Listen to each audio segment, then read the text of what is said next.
అనుభవం కలిగిందా?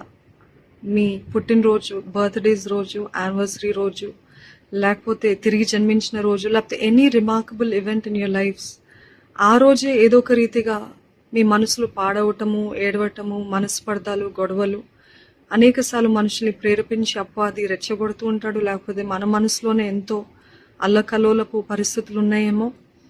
ఇటువంటి పరిస్థితులు జ్ఞాపకం చేసుకోండి. అపవాది పేరు దొంగ.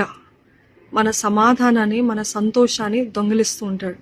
ఎన్నో ఎక్స్పెక్టేషన్స్ తోటి వెళ్తూ ఉంటాం. ఈరోజు సంతోషంగా ఉండాలి, ఈరోజు దేవుని అందు స్తుతించాలి, దేవుని స్తుతించాలి, ఆనందించాలి అనే ఆ రోజుల్లోనే కన్నీరు, గొడవలు, మనస్పర్ధాలు ఇవన్నీ జరుగుతూ ఉంటాయి.